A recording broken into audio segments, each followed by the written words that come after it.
Challenge মরতে হবে, কিছু করার নাই। টাইটানিক জাহাজ কেউ মোবাইলে দেখেছেন আপনারা? টাইটানিক জাহাজ দেখেছেন? মানে মজবুত করার জন্য একটা সবচেয়ে বড় তথ্য আমি আপনাকে আজকে দেব। টাইটানিক জাহাজ কত সালে গিয়েছিল, ধ্বংস হয়েছিল? 1912 সালে। কত বললাম? 1912। সেখানে ধ্বংস হয়েছিল। ও একটা পাওয়ার দিয়েছিল। ওকে একজন সাংবাদিক প্রশ্ন করছে যে আপনারা যে টাইটানিক জাহাজ তৈরি করেছেন, তো এটা ধ্বংস হবে না? তো বুক ফুলে ওদের ভগবান কিছু করতে পারবে না, এমন ভাবে তৈরি করেছে কিছুই করতে পারবে না। ও রাস্তা কিছু না, যেতে যেতে একবার পর্বতে পাটান করে দিলে বরফে অ্যাক্সিডেন্ট, তোলপাড় শেষ। তো ওই টাইটানিক জাহাজ দেখার জন্য 5টা লোক পদক্ষেপ নিয়েছিল, দেখেছেন আপনারা? এটা তো বেশি দিনকার ঘটনা, 2023 16 জুন। খবরটা নেবেন, সার্চ করেন, পেয়ে যাবেন। 5 জন যাত্রী, যেমন তেমন লোক নয়, একবারে যাদের ইনকাম দিনে কোটি কোটি কোটি কোটি টাকা ইনকাম, তারা টিকিট কাটবে। 5 জন যাত্রীর টিকিট কাটবে তো কোথায়? তো সাবমেরিন টাইটান।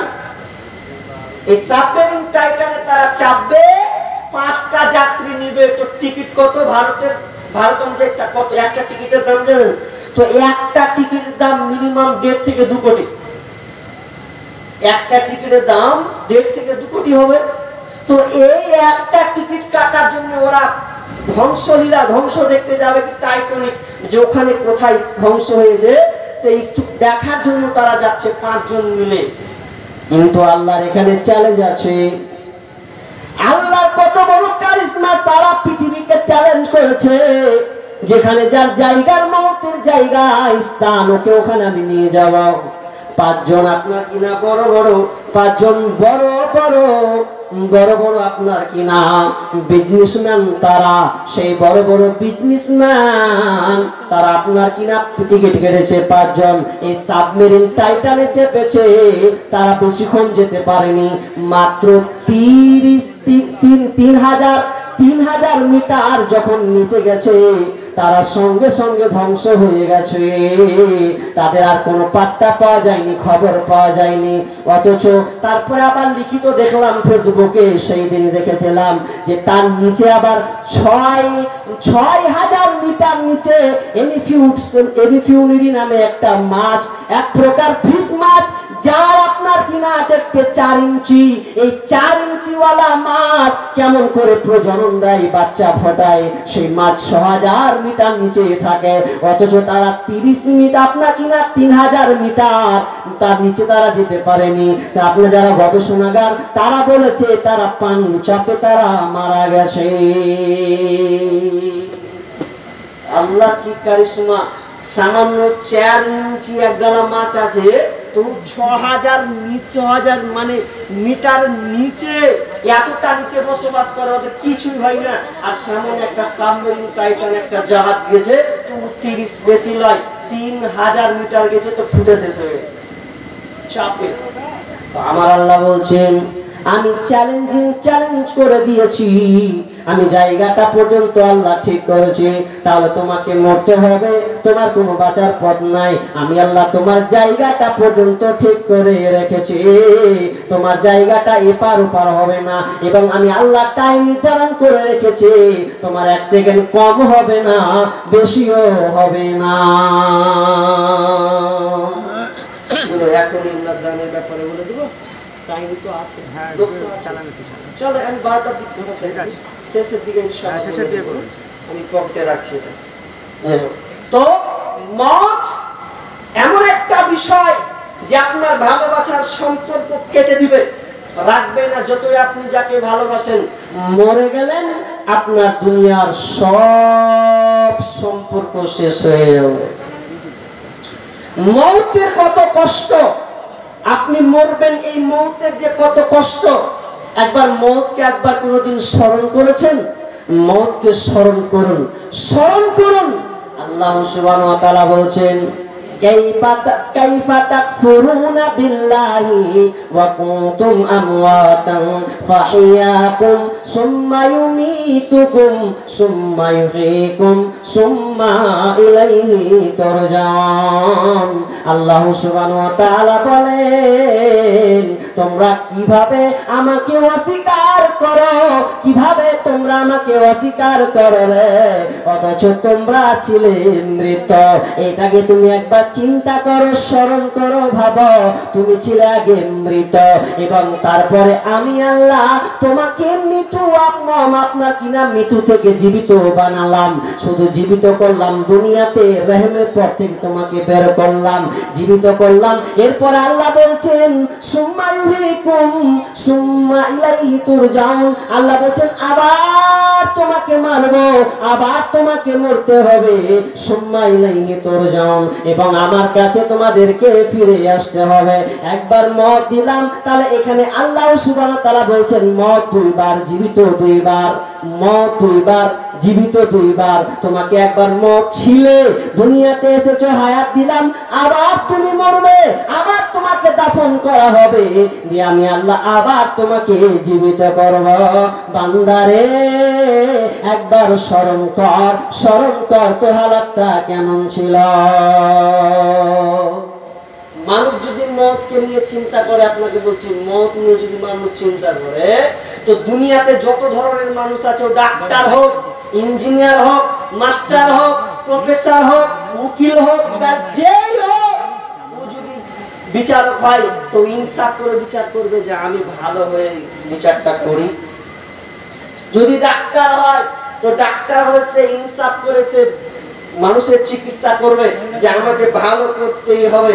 কিন্তু আজকে ডাক্তারেরা, ভাই এখানে ডাক্তার থাকলে রাগ করিয়েন না, কিন্তু বলতে বাধ্য হচ্ছি, টেলকার্নেগির একজন খ্রিস্টান লোক, টেলকার্নেগি তিনি চ্যালেঞ্জ করে বলেছিলেন 2000 সালে, তিনি বলে গেছিলেন কলকাতার মাঠে যে পৃথিবীতে দুটো ব্যবসা যদি কেউ করতে পারো একদম তাড়াতাড়ি বড় লোক হয়ে যাবে। তার মধ্যে একটা ব্যবসার নাম, দুটা বলেছিলেন, বলে দিচ্ছি। একটা ব্যবসা হচ্ছে আপনার কিনা মেডিকেল, কথা ভুল করেছি ঠিক না?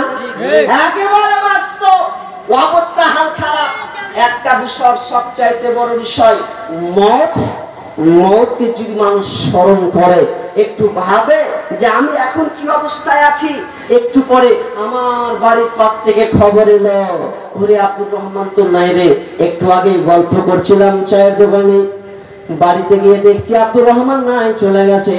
যদি একটা মরণ, সারা পৃথিবীর মানুষ যদি মরণকে স্মরণ করত, মরণকে স্মরণ করে যদি তার জীবনটাকে অতিবাহিত করত, তাহলে সে কোনোদিন খারাপ কাজ, অন্যায় কাজ, 2 নম্বর কাজ সে করতে পারত না। মত কত দামি জিনিস। মত একদিক দিয়ে আমাদের ভালো। একটা লোক ওই এক জায়গা থেকে অমুক জায়গা যাবে, তো যাওয়ার জন্য বলছে ভাই, বেটারাকে বলছে বেটারে তোরা কিছু নিবি কি? বলছে আব্বা আমি এই জিনিসটা নিবো। বেটি বলছে আব্বা আমি এই জিনিসটা নিবো। যে একবার চলে যাচ্ছে, যাওয়ার পর চলে গেছে বিদেশ। অস্ট্রেলিয়ার লোক ভারতে ঢুকেছে, ভারতে ঢুকে ভালো ভালো আপনার কিনা পণ্য সে সংগ্রহ করেছে। সংগ্রহ করার পর এবার সবকিছু সে নিয়েছে। এবার নেওয়ার পর তার একটা ভালো পছন্দের একটা পাখি, একটা কাকাতুয়া কিংবা আপনার টিয়া, তাকে এত ভালো লেগেছে, ওই পাখিটাকে নিয়ে সে বলেন দাম কত? তো বলছে দাম হচ্ছে 5000। বলছে কম হবে না, 5000 লাগবে। এবার ওই আপনার পাখিওয়ালাটাকে বলছে ভাই যে আমি যে পাখিটা বাড়ি নিয়ে যাব, তো বাড়ি নিয়ে যাওয়ার পর একে আমি কিভাবে লালন পালন করব, আমি কিভাবে খাওয়াবো, কতটুকু জায়গা তাকে দিতে হবে। এবার ওই পাখিওয়ালা বলছে, বিক্রেতা বলছে ভাই আপনি এটাকে নিয়ে যান, খাঁচা করে দিয়েছি 10 ফুট, আপনার কিনা 10 ফুটের, আপনার কিনা 10 ইঞ্চি 15 ইঞ্চির একটা আপনার কিনা খাঁচা আছে।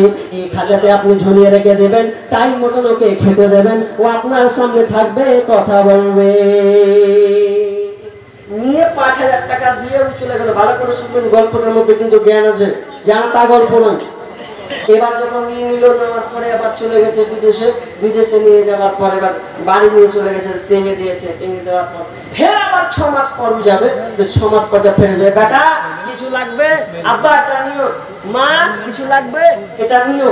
এবার পাখিটাকে বলছে, এই পাখি তুই বল, আমি তোর দেশে যাচ্ছি ভারতে, ওখানে যেখানে আমি পাখি নিয়েছিলাম তোর ওই জায়গায় যাবো বল। তোর কি কোনো তোর তামান্না আছে? তোর কি কোনো চাহাত আছে? তোর কি কোনো পাওনা আছে? ওই পাখিকে কাঁদো কাঁদো ভাব দিয়ে বলছে, ও মালিক, আমার কোনো আবদার নাই, কিন্তু আমার একটা কথা আপনি নিয়ে আসবেন। এই আপনার মুক্ত বা আপনার কিনা এই বন্দি খাঁচাতে, এই বন্দি খাঁচা থেকে কিভাবে মুক্ত বাতাসে ঘোরা যায়, মুক্ত হওয়া যায়, এই খবরটা আপনি একটু আমাকে দেবেন। এবার ওই লোকটা, অস্ট্রেলিয়ার লোকটা চলে গেছে। যাওয়ার পর সবকিছু লেনদেন করলো। লেনদেন করার পর যে পাখিওয়ালাটাকে দেখা হলো, ওই পাখিওয়ালা আপনার কিনা ওখানে পাখি বিক্রি হচ্ছে। তেমন সময় ওই পাখিটাকে বলছে, পাখি রে, তোর মতন একটা জাত কোনো ভাই হবে, সে একটা আবদার চেয়েছে, সে একটা কথা জানতে চেয়েছে, বলতো রে পাখি, ওই তো জাত ভাইটা জানতে চেয়েছে যে খাঁচা থেকে কিভাবে মুক্ত পাওয়া যায়, বন্দি থেকে মুক্ত পাওয়া যায়, মুক্ত বাতাসে উড়া যায়, এটা কি কোনো আপনার ওষুধ আছে কিনা? যখনই বলো এই কথা যেমনই বলেছে, ওই পাখিটা সঙ্গে সঙ্গে ছটপট ছটপট করে মারা গেল। এবার আপনার পাখি বিক্রেতা বলছে, কি এমন মন্ত্র বললে যে আমার পাখিটা মরে গেল, আপনাকে 5,000 টাকা জরিমানা লাগবে। শেষমেশ ওই লোকটাকে 5,000 টাকা জরিমানা দিতে হলো। দেওয়ার পর লোকটা এবার সেও আপনার অস্ট্রেলিয়ান বাড়ি দিকে ঢুকলো। ঘুরার পর বেটাকে বেটিকে সব কিছু দিয়ে দিল, পাখির সামনাসামনি হলো। এরপর টিয়াকে বলছেন, এবার টিয়া বলছে, মালিক কি দিন এসেছেন আমার জন্য? টিয়া এবার মালিক বলছে, টিয়া আমি তোর জন্য আবার কি আনতে যাবো? আনতে গেলাম তো ঘুরিয়া ফাইনে পড়তে হলো, বরং 5,000 টাকা আমাকে ফাইন দিতে হয়েছে। বলছে, কেন কেন? আমি শুধু তোর আবদারটা বলতে গেছিলাম যে একটা পাখি খাঁচা থেকে কিভাবে মুক্ত হওয়া যায়। আমি যখন এই কথাটা বলেছি, পাখিটা ছটপট ছটপট করে মারা গেল। আর যখন এই কথাটা বলা, ওই পাখিটাও যেমনই মালিক বলেছে, ওই পাখিটাও তার সামনে ছটপট ছটপট ছটপট করতে মারা গেল। মালিক বলছে, কোন ভেজালে কোন রে, কার খবর নিয়ে একের মধ্যে ইউ শেষ হয়ে গেল, তো কি করতে হবে? মরা পাখিদের কোনো লাভ আছে জি নাই। এবার পাখিটাকে ধরে খাঁচা থেকে চালিয়ে দিল। চালিয়ে দেওয়ার পর কিছুক্ষণ পরে যখন আবার রিটার্ন ঘুরছে, বলছে, হ্যাঁ সালা পাখি কথা বলছে দেওয়ালে বসে, যে ব্যাপার কি, তুই এখানে মারা গেছিলি রে?